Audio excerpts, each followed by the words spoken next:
I know I was born for this. Don't care for the critics, my words are like physics, a force that they can't stop.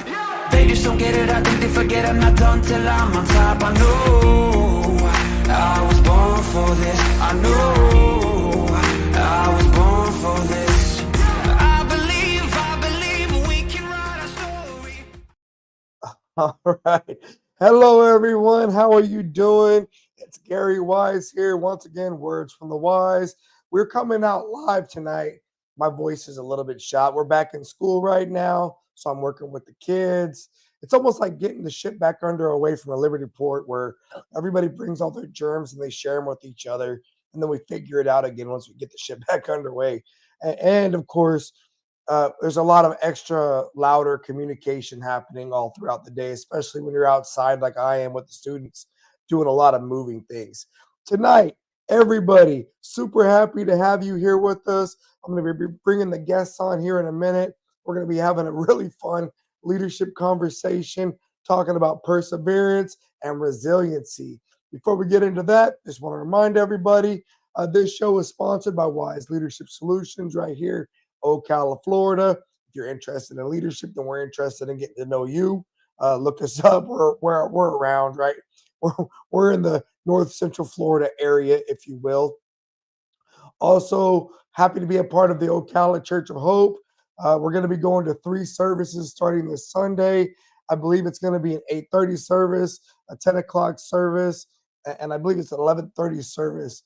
The big reason why I bring that up is I'm happy to be helping them out. We're partnering together, and I'm going to be doing a middle school ministry with them. So if you've got a 6th through 8th grader and you're in Ocala and you're looking for a place for them to find a home while you get the chance to go and worship, come on down, Church of Hope. 10 o'clock is the only time we're offering that opportunity, but I'd love to help you out with that. All right, without further ado, last but not least, we are sponsored by also the Vanguard High School Knights Battalion, Navy Junior ROTC, my cadets, my team, my instructors, the whole organization. Thank you to all of them for helping us do good things in the world. Now, here we go. I'm going to bring on Mr. Chris Cahill and Mr. Jeremy Moore, and we're going to get today going. Hey, Chris, how you doing, man? What's up, Jeremy? Doing well, brother. How you doing? Good to see you. Doing Hey, good. Chris. Hey, how are you? Chris, real quick, before we move any farther, please tell me about your office that you have down there in Southwest Ocala. Can you go ahead and talk about that real quick? Yeah, so I assume you're talking to me, right? Yes, sir. Yeah, I've got a couple different things going on, but yeah. So my primary occupation, I'm a financial planner. I specialize in working with entrepreneurs. So we also run the War Room, which is a collaboration of about a dozen specialists, whether it be attorneys, accountants, bankers, and so forth, and really kind of take a bar rescue approach, if you will, if you remember that show, to helping entrepreneurs really right the ship and turn what was a good idea back into something that's highly profitable and sustainable. And so we help them do that. And then we help them with succession for those that are looking to buy. We help them increase the valuations and so forth on their business when they sell, which then also gives them more money for me to use in my other half of my role there, which as the financial advisor doing the investments, because we have bigger checks to work with. So that's my role. That's what I love doing when I'm not doing ministry with Bridge Builder Blog out in the community. Very cool, man. I wanted to give you an opportunity to get that out there, and I got to start making sure I throw that like in the comment section or in the write-ups of the videos, right? Because just start getting the good word out there for what you guys are doing. Jeremy, man, how's your week going? How is it having the kids back to school? Pretty good. But at the same time, my wife started a job, and we're combining 2 centers right now. So we've incorporated another wound care center that closed down here in town. We're bringing in all their patients. So, man, it has been busy, to say the least. Just so I understand, right? When you say wound care center, I think trauma, a person that just had trauma, and you guys are caring. Is it an emergent or is it like follow-up? How does that work? So this is an outpatient setting, so not emergency stuff. Like 5% of the things we see are like on the job injuries and stuff, really what we look at and what we deal with a lot are people that have wounds that are really hard to heal. And I know, we can sit here and talk all day about like little cuts and injuries and stuff, but I've got patients that have had wounds for 10 or 15 years on their legs, and we really specialize in promoting the healing. We go in there and we get rid of all the bad stuff and really try to help people keep their legs, because that is really, especially if you're diabetic or if you've got venous issues, like keeping your legs is prolonging your life. And, it's really near and dear to us. And, we're Advent Health too. So we get to put that Christian spin on it. And it is really a good way to fill your cup up every day. So I don't understand, or I didn't know that about Advent Health. What is that? Like, are they like a Christian funded medical organization? So Advent Health is a hospital corporation, really. They've got hospitals all over the place, all the way up to Ohio, and I think out as far west as I forget how far out west, but it goes pretty far out west too. But anyway, it's based on Seventh-day Adventist Christian doctrine. And, just here in Ocala, last year, I think it was something like $12 million they gave back just to the people here in Ocala. And what that actually is it's not walking around giving money. That's people coming to us that don't have insurance, and we pay for their treatment, Wow. And Very that's cool. They do a lot of good stuff here in our community. So it's really, really a blessing to be with a group like that. To be in medicine and be able to pray with the patient is amazing. Yeah, that's awesome, man. And they are a large medical presence in our community for sure. And I did not know about them, but I will tell you, when I got broke in my garage at one time, when I fell through my roof, right? And they came and they picked me up, and I'm laying on the ground calling them come get me, guys. I'm jacked up. They took me to Advent Health, right? And they took good care of me. And I'll be happy to go there anytime now. That gives me even a little more comfort knowing they have that kind of a background. So that's awesome. Yeah, they really do a lot now too with partnering with the fire and rescue for the county, and they actually take medications out to the patients. So fire and rescue, like they'll hand off prescriptions to the patients. They don't have ways to come into the hospital to get their medications. They send medications out to the patients. Because, we got a lot of people that live on dirt roads out in the middle of nowhere. Nobody to go out and help them and that kind of stuff. So yeah. That's good. No, very cool, bro. That's awesome. I wanted to real quick, or before we move into our topic of the day, Chris just came back from freaking Rome. Like, he went to Rome for me, is like a once in a lifetime trip that I think I would like. I'm going to do it again, but then I wouldn't know because it's a big lift, but he did it. Like I remember he was posting pictures from like the Sistine Chapel and like touring. You're not supposed to do that. Oh yeah. Okay. Well, we just told the world, bro. Right. They'll check it. They'll get us on the algorithm.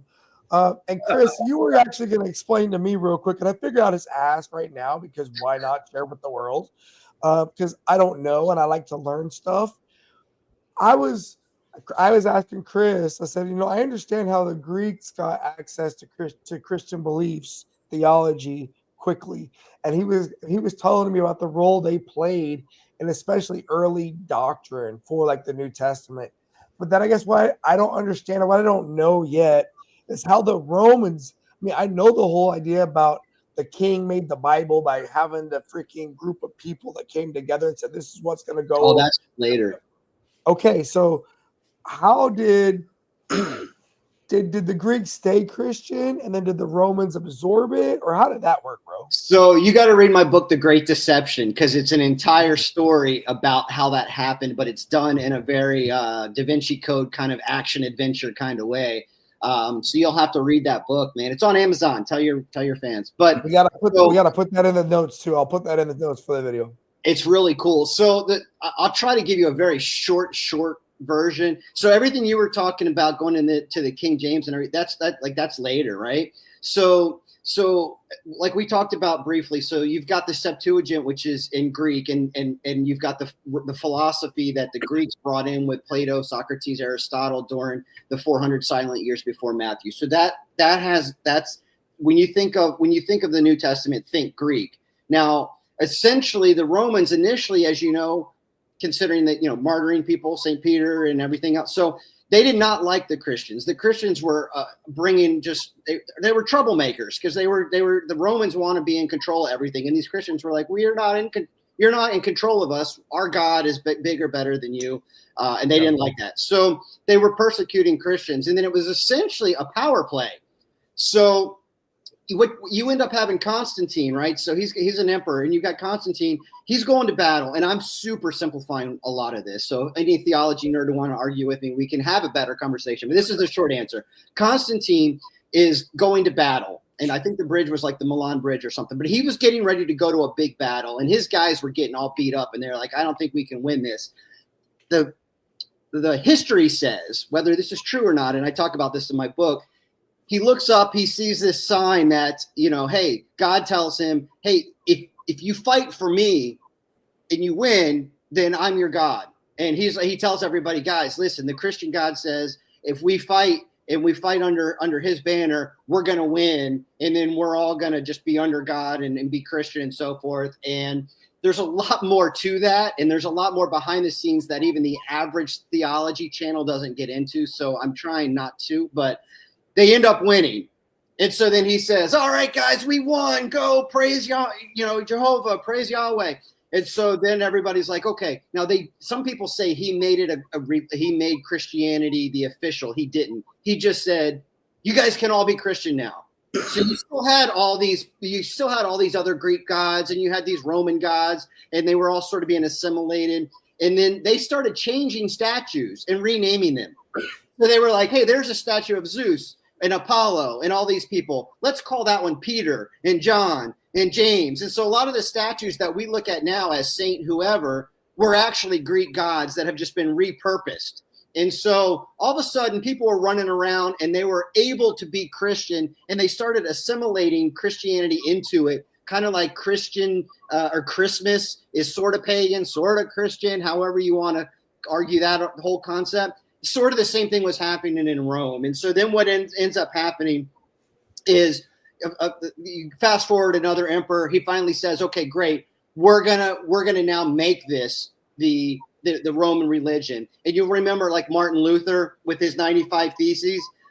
He was basically, this comes getting closer to what you were talking about before. But one of the things that happened was when he posted his 95 Theses, or in other words, these 95 reasons why he did not like what the Romans, what we would call Roman Catholics, were doing. I'm not going to get into that, but anyway, he essentially put up these 95 things. There was actually about 100, but we call them 95 of these things that he didn't like about the Roman Catholic. We're all Catholic with a lowercase c, but the Roman Catholic Church.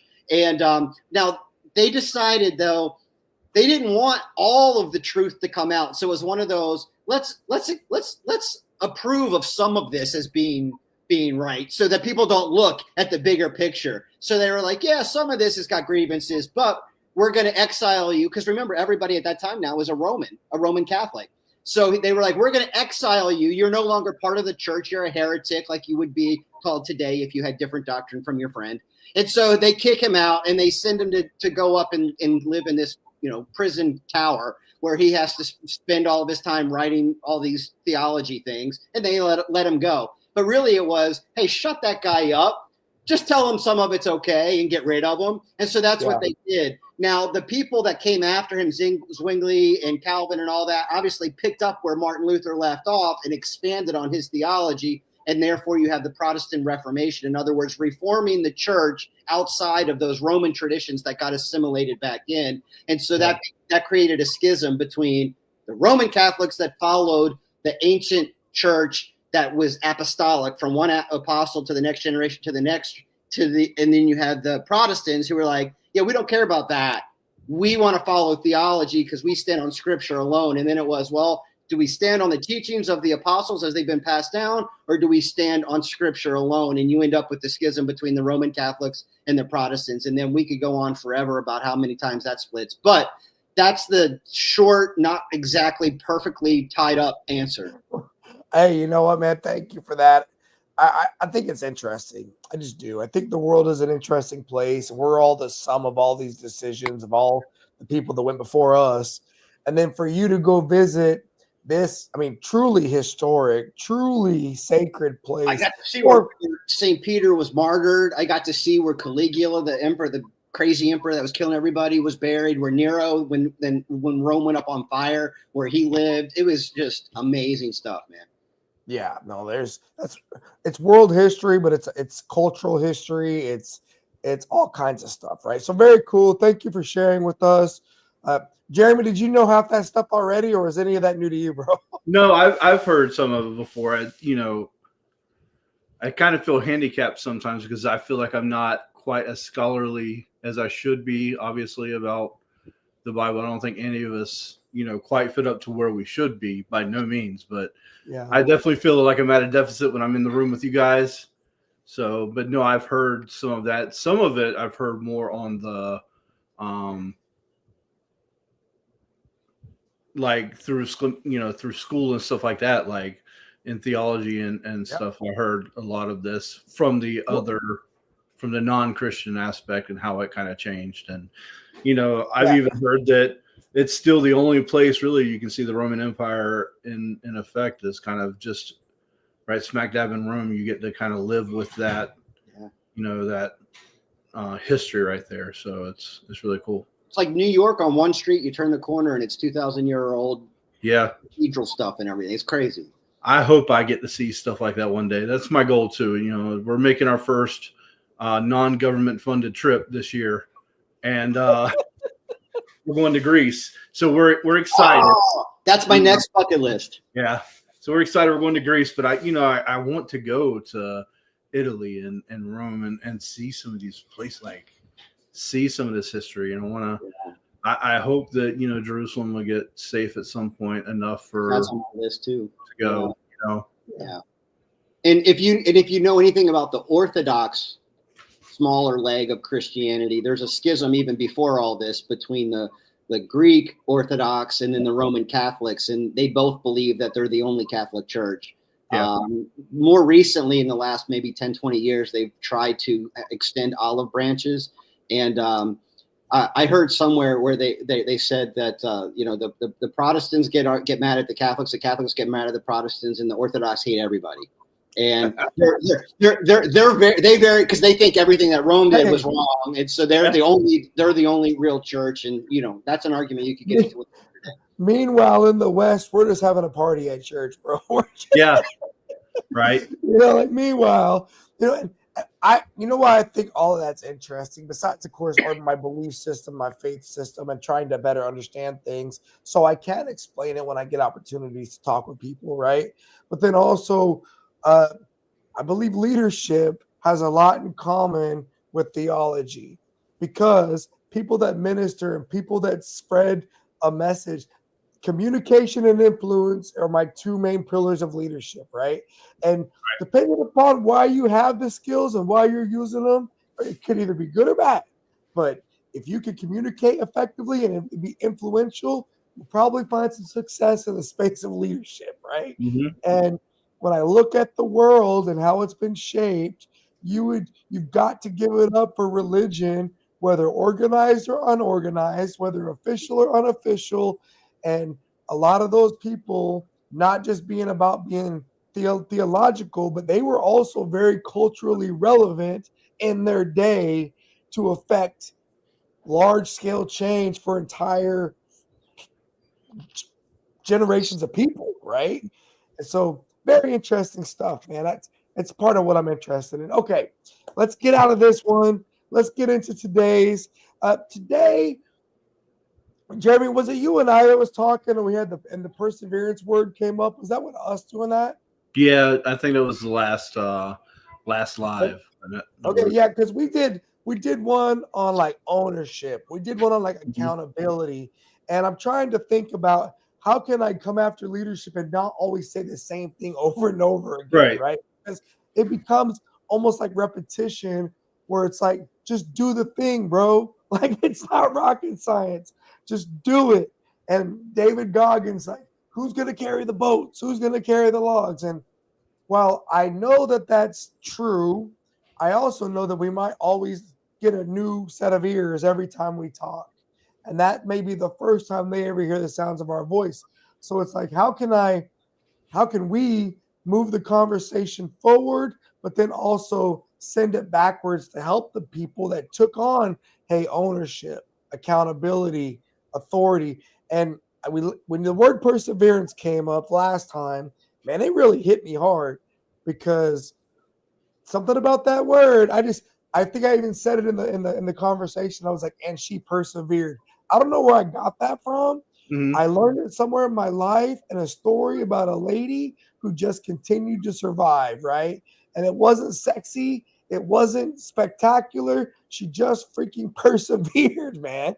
And she did that. And it just really, really struck me that perseverance is a very important part of this journey of life.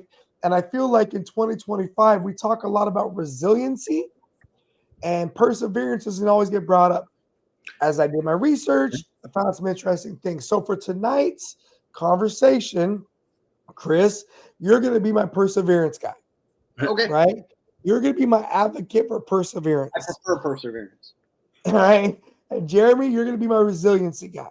Okay. You're going to be the person who tries to operate from the space of why resiliency has its position, if you will, right? And in particular, rules of engagement. We already know the world is freaking volatile, which means nothing is guaranteed, unfortunately. It's uncertain. Again, there's nothing guaranteed. And due to the volatility, it can really go upside down, topsy-turvy in the world. In a lot of ways, it's complex and it's very, very, very ambiguous, which means it's not clear, right? People speak in code. People don't want to walk too much to the right or to the left to offend somebody. And conflict is a challenge. But for a leader, if you operate in that lane, you're going to struggle because people are not going to resonate with where you're going. Yeah. So, Agreed. Chris, with perseverance, do me a favor and explain to me in your words why perseverance is so important for a person to have if they want to enter into any sort of a leadership space. Perseverance. Yeah. So to me, the difference of perseverance and resilience are the same letters, P and R. So I just kind of wrote that down. One is to push and one is to recover. That's how I mentally look at things. So when I think of perseverance, the thing is you have to be able to set goals, work towards those goals, and then fight for those goals. Something I'd probably say 100 times a day. I have two lines. One is take the hill and one is play to win. And I think take the hill and play to win are about perseverance. It's about pushing that boulder up the rock because you have a vision. You see the top, you see the crest, and you want to get there. And it's not just you. It's you and the people, if you're a leader, that you're leading, but it's getting the team to the top. And so to me, like you said, the world is volatile. The only thing consistent is change, right? So that we know things are going to change. And, Rocky says it's not how hard you get hit, it's how many times you get back up. That's perseverance. And that's it, man. And I think that if you're going to be anything, or at least be your full potential, however you want to measure that word, you've got to be able to get back up and you've got to be able to push. You've got to be able to then also motivate people around that vision because you can't do it alone and you're going to fall and you need people around you. So my short answer is, how else could you get there? Yeah, I don't disagree. And it's keeping that long-term focus and that commitment to the task, right? I was talking with my students this week. I've already said probably 3 times in the week, one of the best reasons why people get community service hours, they think about it is because for college applications or whatever it is. But the reason why they're really getting them is to show to these other people that they finish the things that they start.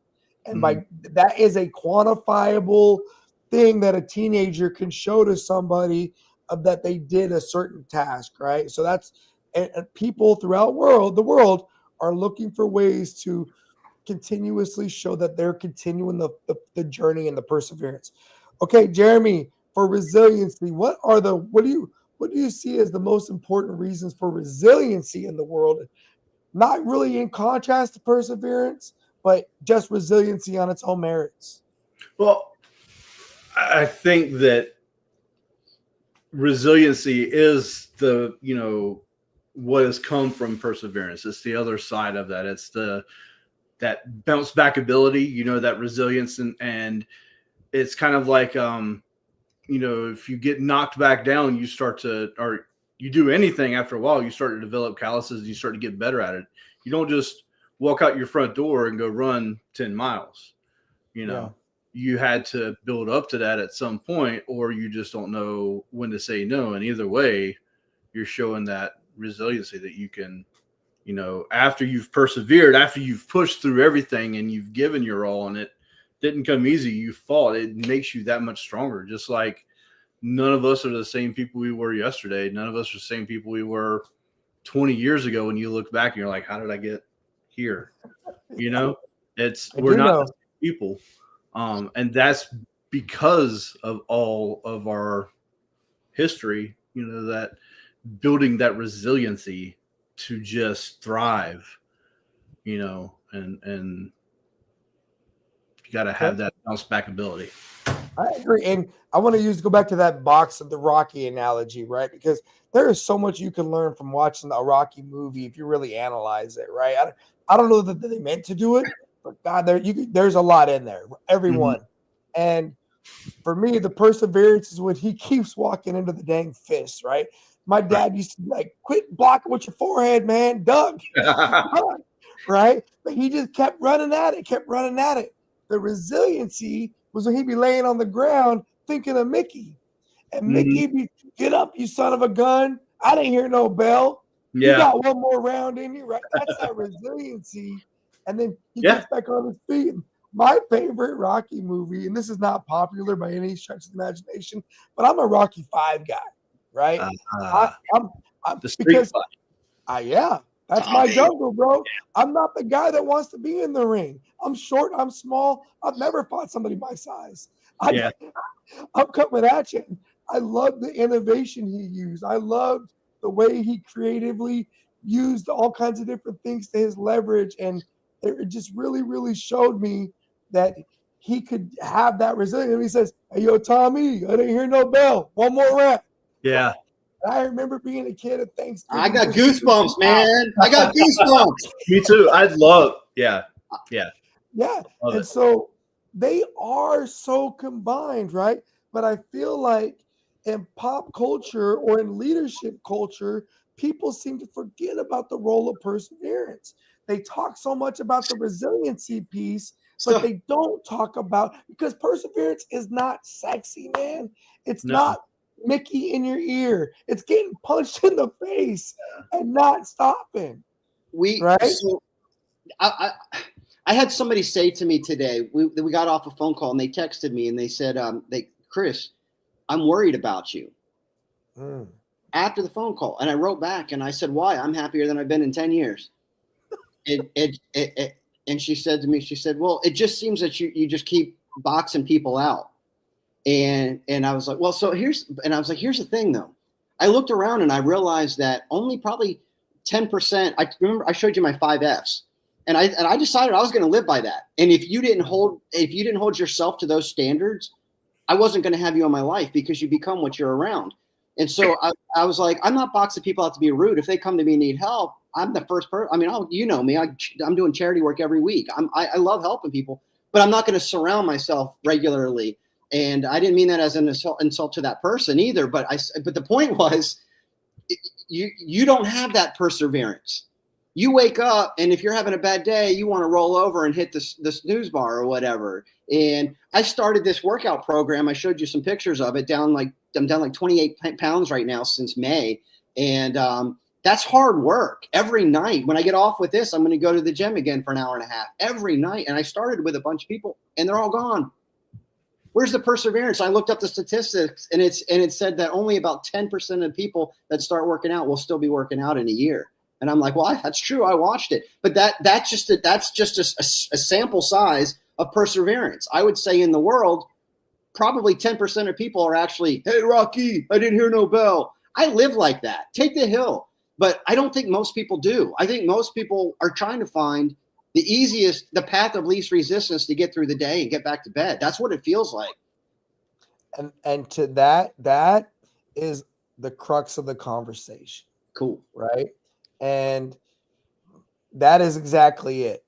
People, because I'm going to ask you guys next, what do you think are the downsides to overutilizing one or the other, right? And Jeremy, I'm going to come to you first. What do you believe is a possible downside from focusing way too much on your resiliency perspective, even though it's your strongest attribute or it's your primary go-to tool? Well, I mean, if you focus on any area, you're going to lose focus on things around you. I think really looking at things in that perspective, you can't just hone in on one aspect of your life, regardless of what it is. You've got to have, your priorities and what is actually going to take your time today. And if you focus just on, a development of resiliency or stuff like, you start to lose focus of the things around you. Okay. Now, in contrast, Jeremy, can you give me some of your perspectives on why somebody focusing too much on perseverance may find some downsides? Why they may find some downsides? Yeah. What are some downsides? That's exhausting. To be stuck in something, even if it's not like a physical run, to be mentally going through an event, everybody's going to lose that faith, that courage, and I guess the downside to, all of that is just being exhausted and wanting to give up. Okay. And Chris? having to do that fight, having to go through that fight. All right, hold on, Chris. Chris, from your perspective, and I hear you, Jeremy, and you're spot on. And I'm going to address that in a minute, but I want to give Chris an opportunity to address. Jeremy, what do you think, Chris, when people are too focused on the being resilient, what can be some of the downsides to that? Well, when you're resilient, to me, you're still getting hit back and forth by the waves, and so you're not in total control of where you're going. You might have the fortitude that it takes to get up and fight again, but you're not necessarily fighting in the right direction. You're just trying to stand up. And so I think with resilience, you can lose direction, you can lose momentum, and that can be exhausting. It's like, man, I keep getting knocked down and I keep getting back up. And it's like, you got to get out of the water, bro. Dude, you guys have both nailed it so good. Just so you know, like, as much in the world, and this is when I was doing my research for this, because that word perseverance came up in the last conversation, and I was like, oh my God, like I haven't thought that word in so long. Mm-hmm. And I was like, that word almost defines my life. Like, I persevere. And I look at the word resilient and I get a little frustrated because I don't want to be resilient. I don't want you to knock me down. I'm going to duck, bro. I'm going to move.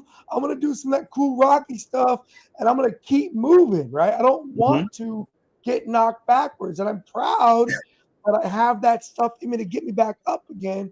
But wisdom, right, lessons learned teaches me to duck, bro. Duck. As I was doing my research, what I found was, this is what I found.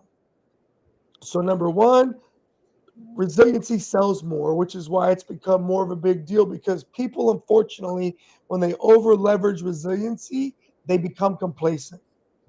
They don't get out of that ship. And like you said, being rocked by the ocean, by the waves, they never get the chance to turn the engines back on and start making way through the water. They're too focused on being resilient. On the inverse, the people that focus on perseverance, they typically are looked at, oh, you're going to burn out. You're not going to be able to keep it up. It's exhausting, right? all these buzzwords that unfortunately in our society today kind of hint at a negative thing, right?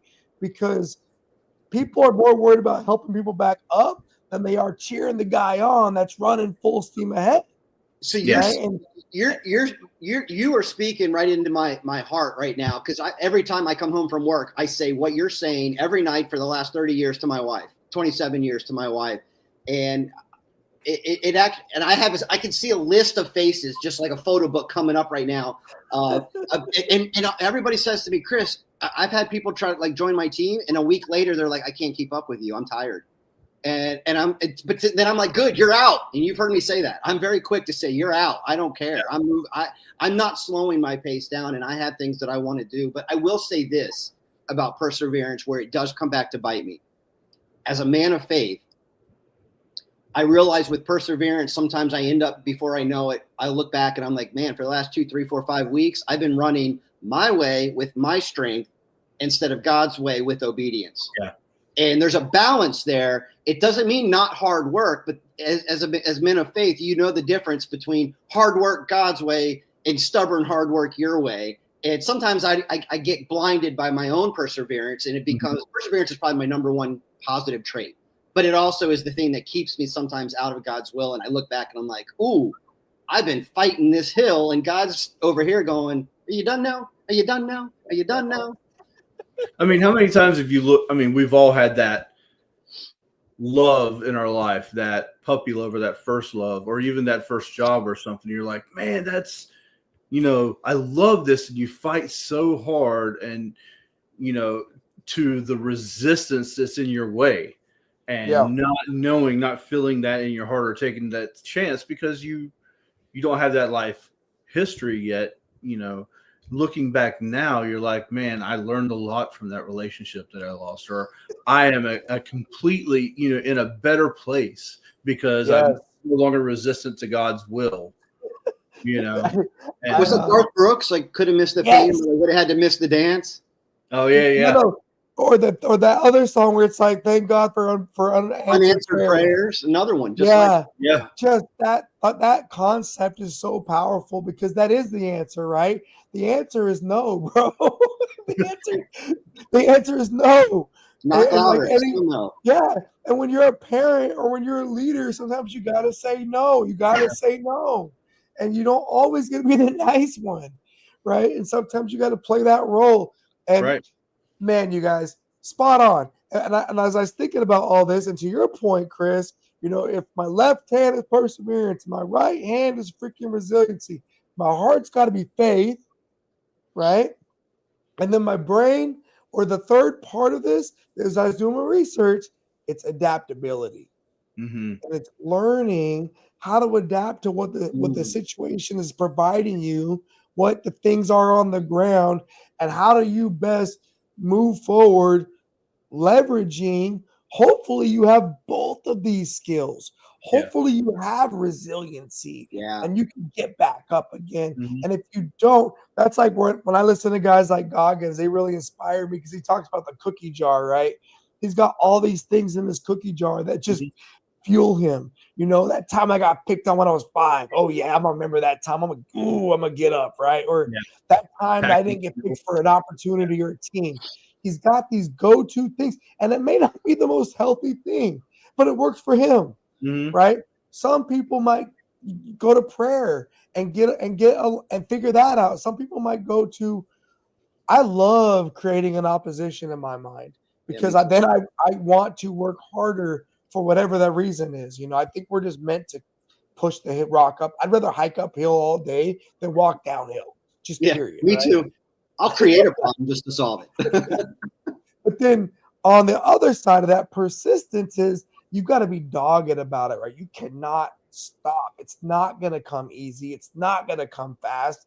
And if you think it's going to happen quickly, you're probably going to be upset and have to be resilient soon because you're not going to get your way and you're going to be knocked down and you're going to be probably woe is me. And you have to learn that not everything is that serious, bro. Like, not everything requires a resiliency choice. Sometimes it requires just not quitting, right?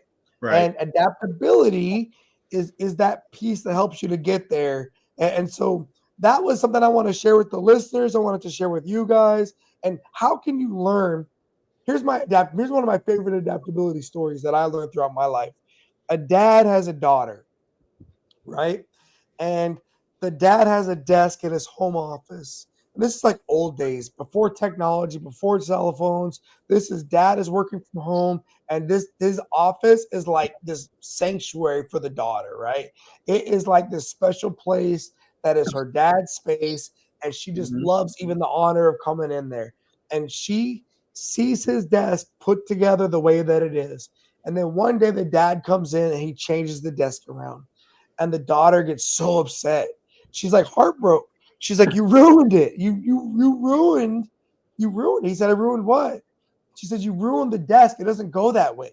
I've been coming in here every day looking at your desk, and now it looks different and it's not the right way. You got to move it back." And he's like, "No, honey, it doesn't have to always be the same way. It can be okay different ways." And she was just so frustrated by having that concept because it just Mhm. Yeah. her comfort was it's this way and it's gonna be this way, right? Right. And unfortunately, in life, if the minute you get comfortable,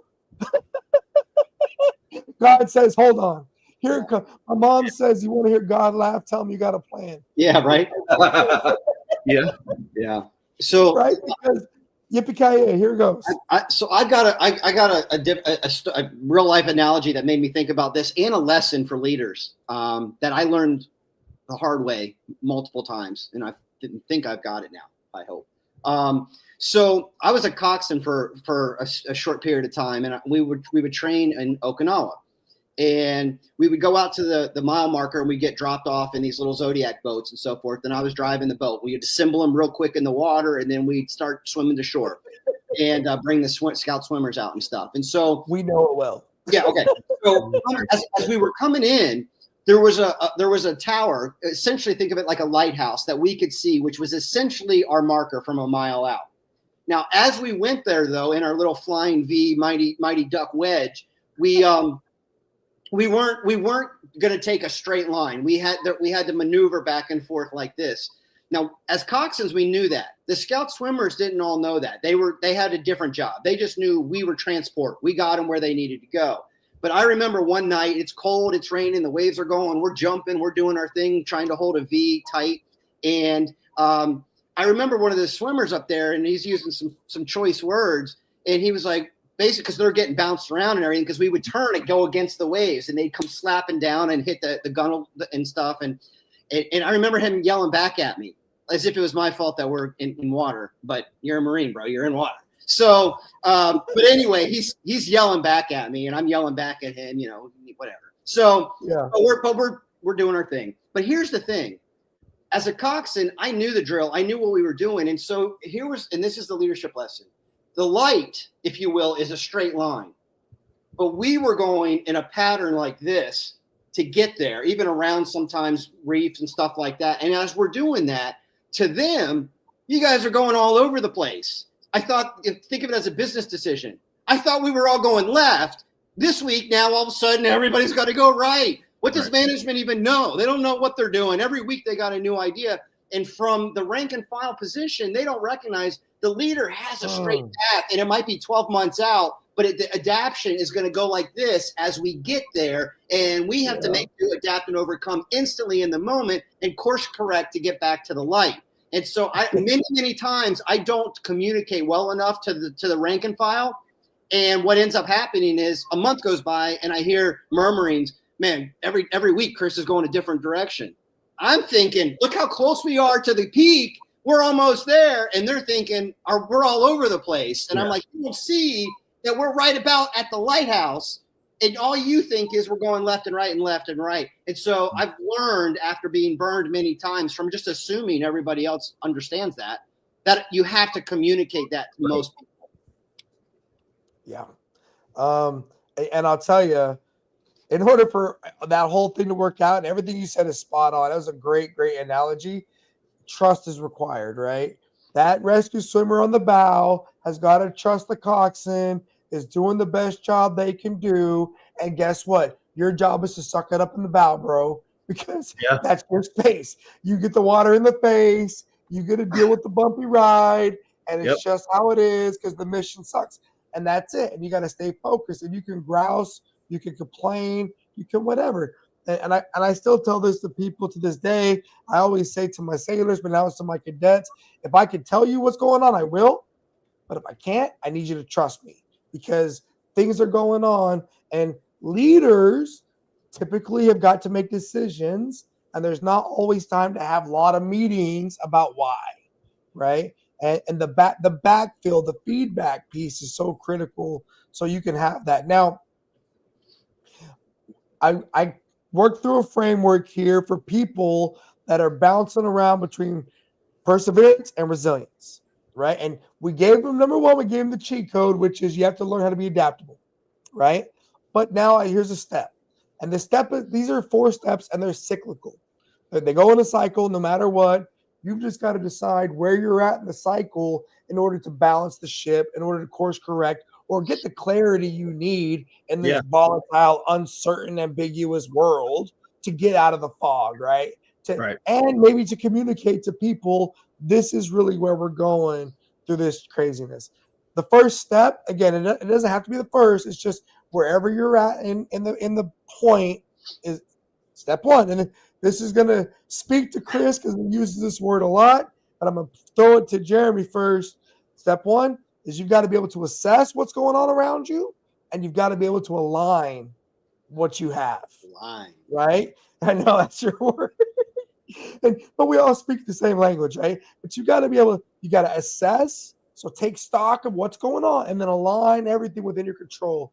How could you best do that, Jeremy? If you're a leader, if you're a person, if you're a student, if you're a dad, if you're a whoever that's going through a time where you're like you don't know if you're up, you don't know if you're down, you don't know if you're right, you don't know if you're left. You know you got what it takes, but dang, and you're trying to figure out how to adapt. How would you assess and align the best? Well, I mean, you have to, I guess experience has told me that, you have to take a second to evaluate everything around you in every step, at least in if you're a group that's having a problem in transition, a touch point every day is probably the best way to keep your thumb on the pulse. But if you're not looking back to check and you're not looking around you and communicating, the plan only goes as far as that first moment that everybody says go. But you have to be able to assess constantly what's going on around you. So it has to, me personally, formal meetings and things like that are okay, but you have to manage and incorporate communication back and forth all the time so that you can make changes, make your arrangements, make your, any decision you might have to make on what you're doing. And then you got to let people around you know why they're there and why we're going. Yeah. Like Chris was saying earlier, like this is where we're going. This is why we had to go, back and forth from this point to that point to even get over the wave or, my focus is looking long-term in the road and the things that are coming up at me when everybody on my team is focused on getting that mission to it actively. They're not in that planning phase. So you have to elaborate or they're not going to have any idea. And then you start to have people that do lose faith or they start to put across the, that questionable, guys, are we going in the right way? I don't understand why we're going this way and not. Oh man, we call them sea lawyers, baby. Yeah, we call them sea lawyers. We call them skeptics. We call them whatever. And look, to your point, everything you said spot on. I would just add on to it. You got to remember that whatever the reason is, whatever your purpose is, that's got to be your focus point, and you've got to understand whatever goals you have in play to try to move forward. Right. So again. What's your goals? What's your purpose? If the world is chaos around you, you can't control a lot of things. What is your why, right? And then what are the things you already had set up to do, and why are those things a struggle? Now, Chris, to you, step 2, And again, remember, this is like a circle of things, and it doesn't matter where you're at. You can start almost anywhere. It's just figuring out how to make momentum happen. But step 2 is committing and then practicing, right? You've assessed, you know your purpose, you know why you're doing it, you've got your goals figured out. So what the heck do you have? What does commitment have to do with this? And what are you going to practice? Okay. You know, he wouldn't let me talk about Align because he knew I wouldn't shut up. But when you sent your notes, I printed them out, and at the bottom I put Align and your why, right, real big, and then you just said both of them as your summary. So commitment and practice, is that what you're saying? Yeah. So, well, anything. I mean, you need to, just like the military, you need to build muscle memory. You can't be thinking, getting flanked from the left, what do I do? You turn, you adjust fire, you attack, you lay down suppressive fire, you envelop. You know that. It just happens. You don't have to think. Same thing if you're in a fight. You learn certain maneuvers in jiu-jitsu and stuff, you know, how whatever you've practiced, they have to happen. The same thing happens in leadership. And not just for you, but as a team. So as a leader, there are things to practice. We talked about this a couple weeks ago. Sometimes people don't realize how many hours goes in to make it look like I just showed up and was winging it. Yeah. Like I spent all night from like 8 o'clock till 2 a.m. making sure I could come in there and we'll just have coffee. And I had every question. I had researched you, LinkedIn you, figured you out, dude, it wasn't coffee. I know what I'm doing. That's practice, and that's commitment to whatever your craft may be. And so for me, it's a lot of it is networking. So I learn the heck out of people more than they know I know about them. And it's all casual, except for there's a mousetrap happening to get us to a conclusion that is favorable for both of us. I know it. You don't know it yet. But that's it. And as a leader, that you also should then instill that in your troops or in your employees or in your team. So good. It's everything I just said applies to you. So good. I will tell you the amount of not committing or not practicing in the world today is probably one of the most common threads to why things are not happening the way organizations want them to go, because they overlook the simple things, right? For example, commitment to people is a real thing, and it's not just words. It's literally talking about why we're there, what we wanted to do, all the things we said in the first thing, but then reaffirming that commitment to everybody in the room. And then when I was the damage controlman, I would be the guy that would train firefighters all day long when I fought fires. When I trained my people, I didn't train them on the good day scenario. No. I had to dream up chaotic scenarios that were the worst things we could ever go through, and then throw spaghetti on the wall, see what would stick. And we would do walk through, talk through drills. We would tabletop things. We would go down and do real run the drill things. I would make it as realistic as possible. And people say, well, we don't have anything that extreme. I bet you do. It's just in the context of whatever your organization does. What's a bad? So my mom, she has a thing where she takes care of multiple clinics in our area of Florida, right? And it's medical stuff. And she's essentially the head nurse practitioner over all these clinics. And guess what? They lost comms one day across the entire network, across all the clinics. They should train that. They should get the feedback from that day and train that up. Look at their SOPs and do training. Run a few drills. Okay, you come in. Oh, the internet's down. You can't get into your building because it has an internet lock and we don't have a physical key. Ooh, who do you call? What do you do? Like those little things will prepare people on your team for hopefully inspiration, hopefully pride in what they're doing. They'll have a little more confidence in where they're at in the team, and they'll be able to help figure out, okay, perseverance, resilience, adaptability. Perseverance, resilience, adaptability. And they get to learn those skills to do the thing for the leader, right? Your team. That's why training is so freaking important, man. Like, I can't get this. I cannot say this enough. Any leader I talk to, I ask them, how are you training your people and yourself? Every as often as possible. And if you're not doing that, you're setting yourself up to fail, because just operating is going to end up in operation. The enemy's going to get a vote. You're going to get punched in the face. Things are going to go crashing down, and you might have a less than best day, right? I know this shows my age, but I still always like to. I use the name Jordan just because I grew up hearing about Jordan. But anyway, like he used to talk about, he's made it. He's Jordan.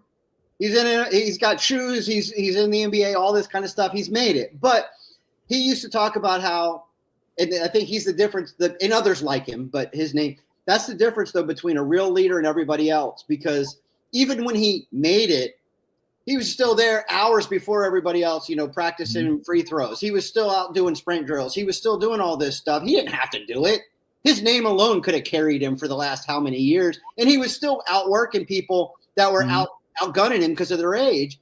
And when you look at it, it's like that's what a leader should be expected to do. And frankly, I think everyone should be expected to do, but I always get let down when I think that.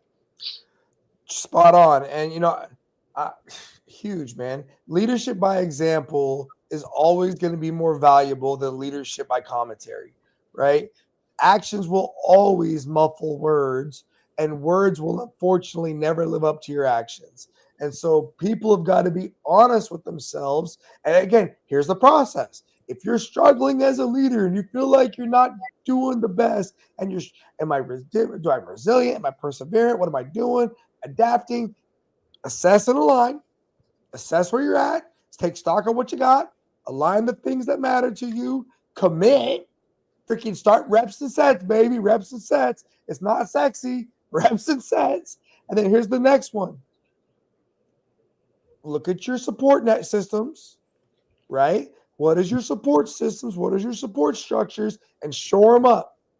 When I say shore things up, in the Navy context, we would use wood or metal to ensure that if a ship had water flooding in, we would not want that bulkhead to buckle. So we would start shoving stuff inside there to hold that bulkhead up. Again, one of the things I did as a D-seaman, and people would be like, did you get that cut right? Cut right my butt. No, we're shoving that damn piece of wood in there, baby. This is not a good day.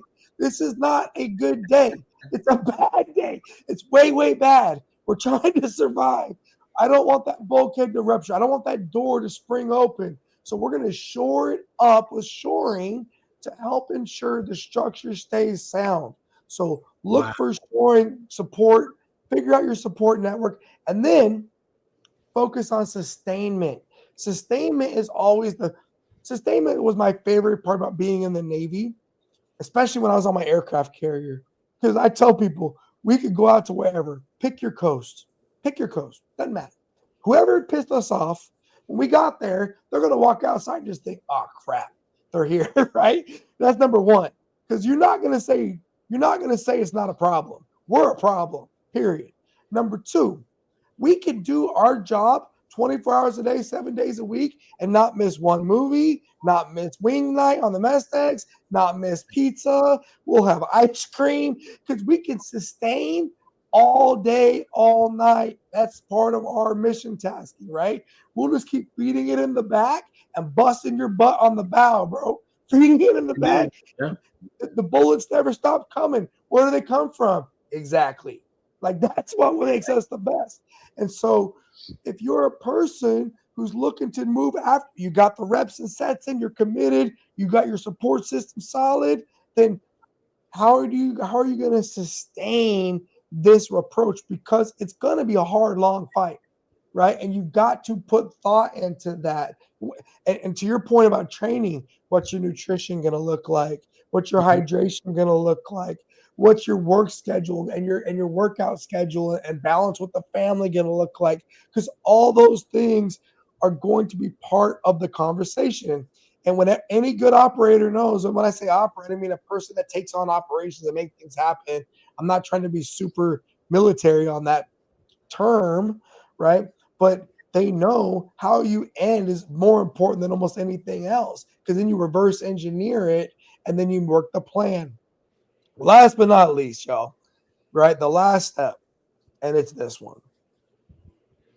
Advance. So make moves. Shoot, move, communicate. right? Shoot, move, communicate. You've got your sustainment lined up, your supports lined up. You've been practicing. You're committed. You've got your assessment, your alignment. Next step is move. Take action. Take action and have hope that it's going to work. I think that there's the two-sided coin that keeps a lot of people back, and it is fear. And on one side, it's fear of failure, but also just as real as the fear of success. And it sounds goofy, but anybody who's been in leadership long enough knows that's a real thing. Fear of success. But people are afraid to take the shot, and especially in a sales type of environment, bro. You know how many times I've been told no after 30 years? Yeah. I could care less if you say no. Like Wayne Gretzky, you gotta, you miss every shot. Yeah. You miss 100% of the shots you don't take, or something like that. Yeah. And it's true. And it's like, guess what? I one of the things that I learned to tell people, someone told me, and I started telling other people, was that whole concept of don't be afraid to fail. Like, go fail. Instead of just saying don't be afraid, go fail. I want you to go fail. Sometimes they say every no is closer to the next yes. How about I give you permission to go fail really hard this week? And that way when you come back, you're not coming back with your tail between your legs. You're coming back going, hey, I tried and I failed. And I'm like, I tried. So good. I love that Denzel Washington speech where he says, fail early, fail often. Just fail forward. And look, I love that energy because especially for young people, I would much rather see you fail early in life while you've got time to recover and implement the lessons learned and get access to people that have failed and will share with you their insights. I love sharing with people as long as they listen, right? And maybe even implement what I'm saying so that they don't have to go through it. Because if I recognize you're not listening and you're not even going to care what I'm saying, you're just trying to distract me from what I'm doing, I'm going to get frustrated and probably annoyed. But if you really want the insight and the advice, I love that part, right? That's great. But sometimes you just got to step out and you, like Frodo Baggins, you don't know what's going to happen next. Bilbo Baggins, right? You don't know. You're just stepping out on an adventure and you see where it goes. And hope is so crucial because you got to believe it's going to work, man. Yeah. You got to. And if it doesn't, guess what? Then you assess, you align, and it just keeps on going, right? So that was something I stumbled into as I was preparing for tonight. And anyone listening to the sounds of our voice, if you're going through it, if you're persevering, but your resiliency is lacking, or resilience is good, but you're not persevering, or you're not adapting well with the change and all the other stuff, take a look at those 4 things we discussed, and maybe that can figure it out. Because how important is it, guys? And I'll throw this one, Jeremy. How important is it to find this passion inside of you, inside of somebody, for the long game? Well, it's the thing that stands out to me is a person that feels like they've been told you have to pay your dues. You have to pay your dues. You have to pay your dues. And at that point, that's when all forward progress stops. I always want to encourage somebody to not say no to an opportunity and encourage them to put themselves out there early. Don't feel like you have to pay your dues. If you've got the best idea in the room, like, stand up and say something early. Start practicing pushing yourself forward, preparing yourself for the next step. And that moment that we look around and we're going, I'm just paying my dues. Those are the people that need to be remotivated quickly. Keep pushing forward. And you got to know what your muse is, right? You've got to know whatever the thing is that lights the fire in your belly that gets you to want to go out there and run those 2-3 miles. Even if you start with walking or walk running or whatever it is. Whether I have this song, there's this song called No Love in Oklahoma or something like that. It's from the Twister soundtrack. I stumbled upon it the other day. I was doing work on my phone, because I'm a social media guy now. Cut, by the way. That was a super deep cut, by the way. That was my wife puts that on repeat when she's cleaning. Oh, really? You guys know the song? Yeah. You guys, Okay, so I never heard it before. And I see this little girl on this big horse. And she's like 5, 6 years old, bro. She's this little cow. And again, I got boys. I don't have daughters. I'm not the God did not bless me with daughters. I got a bunch of bonus daughters at high school. A bunch of them are awesome. And I think it'd be great to have had a daughter, right? But it is what it is. So this little girl, cowgirl, her dad's holding on to this horse, and this horse is like moving, right? He's already moving. And she knocks her hat off her head. She kind of shakes her hair out. And she's like 5, bro. Mhm. And this song is playing. I've never heard this song before. And I'm laying in bed with my wife. And I'm watching this video on my headphones. And then she takes off on this dang horse. And this horse starts barrel racing on this horse, bro. She is maneuvering this big animal like she was just born to do it. And that song is the freaking soundtrack. Brother, I probably watched the video about 30 times. I almost got it worked out right then. Yeah. The next morning, I played this song on repeat through my whole workout, all the way on my drive to work, and all the way during the beginning of my workday. The cadets were like, "Hey, MC, you really love this song?" It's like, "Do you not? Like, do you not? Let me break it down, right?" Like, and then I showed them the video of the little girl, and I was like, "You guys, this is freaking amazing." It's a good one. I was super like America, bro. I was like super USA that day because I'm like, you don't want to play with us, bro. Our little girls are barrel racing on horses, dog. Like we will take you outside and whoop you. Don't play with us.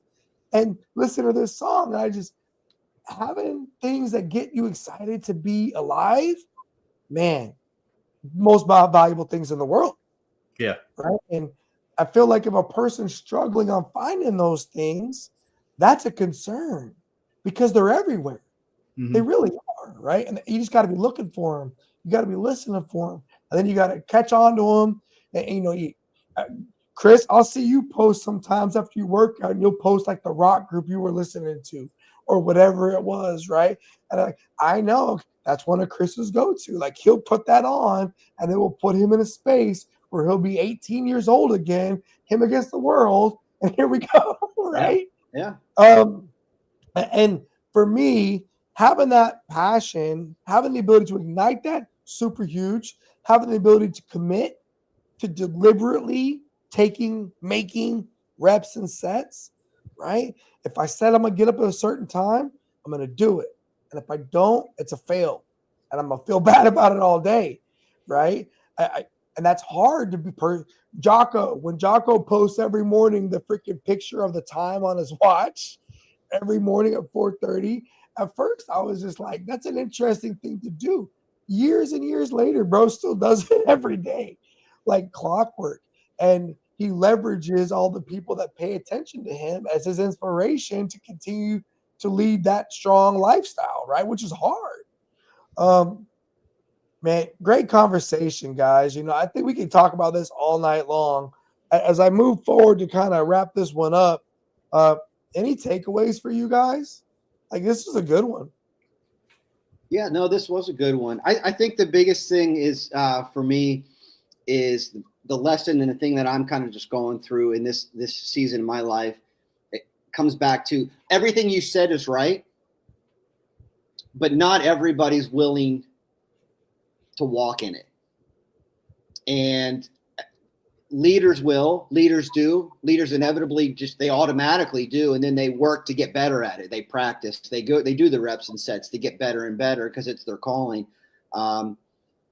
Maybe I'm too cynical and I need to find more love or grace in my heart, but I am happier now in these last few years when I learned to just eliminate the noise. And anybody who doesn't lead by these words we talked about today, doesn't live a life like that, I don't want you around me for more than 5 minutes. And for me, it's working.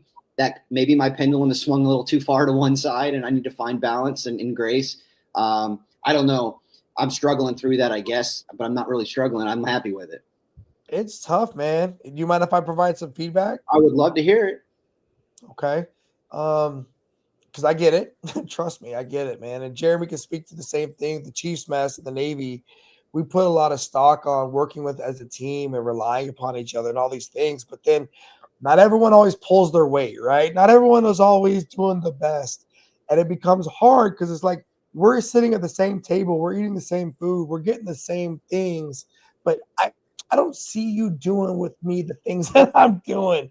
And then one of our rules, at least one of the rules that I held the line on in my Chiefs mess, especially when I was the Master Chief, was you don't ask for help until you've done everything possibly in your power to get there on your own steam, on your own power, and you've exhausted pretty much all the options. If help is always your first answer, I've got a problem with that because everybody's busy, everybody's got a job, we all got stuff to do, and we've all got things. And there's just some people that are always like, help me, help me, help me, help me, help me. And I had to block a few of them. Yeah. and I need you to build up perseverance and resilience and adaptability and all those things. So that way, when you call for help, you really need it. Now, to your point, I also got to the point, or I operate a lot from the point of I get frustrated if people are taking my time and not valuing it, asking me for help for things that they've not tried their hardest to accomplish on their own. And then when I figure it out really quickly, I just tell people I built my career off I'm on my way. Like my whole career is built off I'm on my way. Like Senior Chief, we can't do this. I'm on my way. I'll get down there and I'll figure it out because I'm gonna poke it, I'm gonna twist it, I'm gonna spin it, I'm gonna read about it, I'm gonna figure it out. And that it becomes exhausting. And so I understand protecting your energy and your space from those people. But then here's my counter. As leaders, we're going to attract those people because of our energy. It just comes with the territory, bro. And if you don't want to lead people in that regard, then you got to be cautious with what you believe your calling is.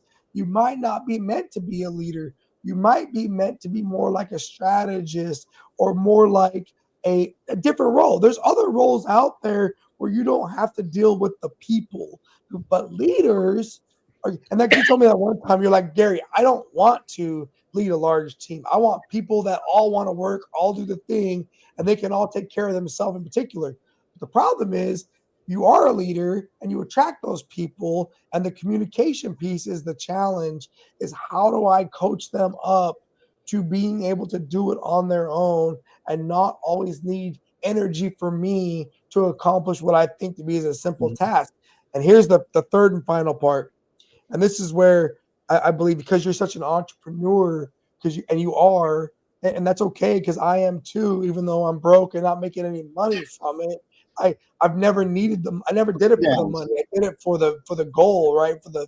I'm probably more of an entrepreneur than an entrepreneur. I'll just be honest. But it's the value of the time is not respected, and it doesn't correlate to what I know it is to be.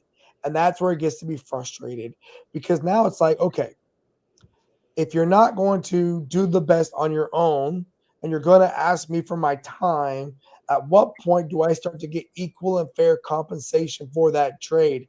And if, for me, my compensation is watching this young person grow and develop and become somebody that may go out and do great things, but I'm also not trying to do business with them, right? And I can have a lot of grace for them. When I was in the military, it was coaching them up and seeing them get rank and find success or whatever it was. But then there'd be other people that I would say, you and I are never having this conversation again. And unfortunately, I've even had this conversation with some of my students where I've said, you and I are never going to have this conversation again. I am not going to continue having the same conversation over and over again and expecting a different result. I'm not crazy, right? And I'm going to call you on it right now, because until you send me the unedited version of today's whole video so I can forward it to about 3,000 people. Everything I want to say to them, we've said in the last hour. I can be like, this is why I don't return your calls. You know what's funny? They all come up unedited. I don't even edit nothing. I just put it up. I don't know what I'm doing yet, bro. We're figuring it out. But but I will tell you that don't be too hard on yourself by having boundaries. My wife is always telling me that, right? Erica's always saying, Gary, You can have boundaries. You can have boundaries. You don't got to give so much of yourself to so many people. The problem is it conflicts with my calling I of feel being that. a leader, I feel right? that all the time. And so then the cynicism comes in. So you're not crazy, bro. It's the challenge. It's so here's my adding on. I said it was my third part, but this is my next part. You've got to find a way to fill your cup so full that the only thing you're sharing with those people is the spillage in the pot and the plate underneath the cup, right? In the saucer. You're not dipping into your actual cup to share with those people. Because if they want in the real, if they want in the cup, then that's going to cost you. I've started fishing with my son before church early Sunday mornings, going out when it's still dark, and it's really been filling my cup. I've caught nothing except for now 2 socks, but I'm having a blast. I mean, yeah, you gotta have some time for yourself. You gotta. Good conversation, You gotta guys. yourself, and you've got to understand. Again, it's knowing your people. It's knowing your people, and it's. I love. I have screening questions for people. I've learned how to figure out relatively quickly if someone's not really focused at because time is valuable, right? We've all got wives, we've all got kids, we've all got lives. So if I'm going to spend an hour or two with you outside of work or wherever it is, I really need to find some value in it because selfishly, investment. I need that too. It's a trade here, a little transactional, bro. And I'm more than happy to be a force multiplier for you. But what's the return on my investment? Because my time is my investment, right? And there you go. And I think there you go. And I think you're doing a good thing by setting up your boundaries, by kind of removing some of that dead weight, if you will, for lack of a better word, and then prioritizing the people that are going to energize you. Then it's just figuring out how do you best leverage that energy to do the thing that God put you on this earth to do, right? Like that's the real thing. Whatever God has in your plan for you to do on this earth, which is hopefully to help bring more people back with you, right? Yeah. That's it. And I appreciate the segue. Jeremy, brother, how about you, man? Any major takeaways from tonight?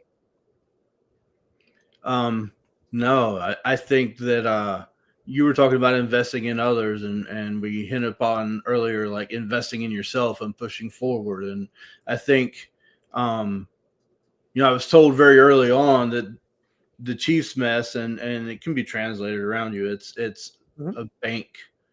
Every relationship is a bank, and you've got to invest in it if you want it to grow. And if you're not putting anything in it, there's no growth. There's no fulfillment. Getting that. I don't look at myself as a great leader at all. I'll never brag about that. What I wanted to do was help influence others to be better and to be a better leader. And I have this dream that one day, somewhere like 100 generations down of something I said, kind of translated down, and somebody would be like a king or a prince or something, or do something great. But until then, I just want to see people around me succeed. You just defined leadership. Well, leadership with the dusting of imposter syndrome, right? And that for me is powerful too, because I struggle with that all the time, bro. Like all the time, I will have people make statements to me about things that I'm either doing or have done, and I'm all of a sudden questioning: Am I wrong? Am I right? Am I doing it? Am I not doing it? Are they right? And I have to fall back and like, okay, why does this got me so bothered? Why does this got me so bugged? What's going on? And I would say leadership, survivor's guilt, and a little bit of imposter syndrome, right? Because survivor's guilt is the other thing that a lot of people struggle with. Because when you look at your life, and it's not an accident, bro, that you've managed to do all the things you've done. Right? Like I tell it to my kid all the time. I tell it to my sons all the time. I love my boys to death, but I'm like, bro, look around the house, dog. This was not an accident. This was the vision when me and your mom had like 20 years ago, bro. Like, and we worked and we worked and we moved and we shot and we communicated and we did the thing. And that's what you need to do. And if you can't figure out your vision, I'm worried for him. On the reverse, he's also young. Fail early, fail often, fail whatever, right? And show him it can be done. But then I also talk with him about when I struggle and I feel guilty because, like, my sister died of a heroin overdose on a trailer park floor in 2014, right? Or no, 2012. Her found by her daughter, right? Like, she never made it out. I joined the service and got out. You know, my parents died at early ages because their health was so bad, and they never got to see me retired from the military, right? Because their health. And so I feel guilt, but then it's like, at some point, you've got to make the choices for your journey that are lined up for you, and you can't always take everyone with you, right? Yep. I do this thing at the end of every school year where I pitch to my students the things I want you to know from me if I never talk to you again. And it's like one of my last 2 lessons. And they're almost always going to be about personal finance, the rich dad, poor dad stuff, because it's what changed my life. Rich dad, poor dad, and the automatic millionaire. Those 2 concepts, just set it and forget it and have things to set and have things to forget. Right? 2 books you need, man. That changed my life, those 2 books. And then having the perseverance and resiliency and adaptability to see that plan through, right? And then everything else is worked out because the plan for my family stability was set. I could then worry about other things because, again, when you look at the hierarchy of needs, I had ensured certain levels were so secure that I could then focus on higher level things with freedom. And be able to do that. And people would say, how can you do that? How are you so comfortable? You move every 2 years. Your kids change all these different schools. You do all these different things. Yeah, but we chose to do that. And so for us, that's comfortable, right? Yeah. That was a lifestyle we chose. And I just think that people got to take ownership of those things and know that it's okay that you can't take everybody with you, right? It's back to the boundaries thing. It's okay to set boundaries. Know that I think if you start feeling confident to the point that you think you're that guy, you're probably either in need of being in a new room, right? Because someone's going to let you know you're not that guy. Right. Bro, that's a big one. Or you need to go look in the mirror and really see if you're doing as good as you think you're doing. And for me, it's go put on that pair of pants that hurts my feelings. We call them khakis. My khakis always hurt my feelings. That uniform, right? Khakis always hurt my feelings. And so if I'm not where I want to be in a personal health space, then I feel like I am a sham. And then I struggle, and away we go, right? And so, but the journey and resiliency, perseverance, adaptability. So I hear you, man. Guys, powerful stuff. I think that everybody out there in the world is going to be able to resonate with this conversation, not just leaders, people that want to be followers, people that want to, all kinds of people. I think we covered a lot of ground. I really appreciate you guys' time and for sharing it. Thank you so much. Thanks for having us. Man, thanks. I appreciate it. Yeah, I was going to say, y'all got any save rounds or alibis before I wrap it up? I got to be at the gym in 6 minutes, bro. I'm glad we're getting done on time there, brother. Yeah, we're about to nail it. All right, guys. I will see you again in a couple weeks. And do me a favor, if you have any ideas for the next conversation, send it my way, okay?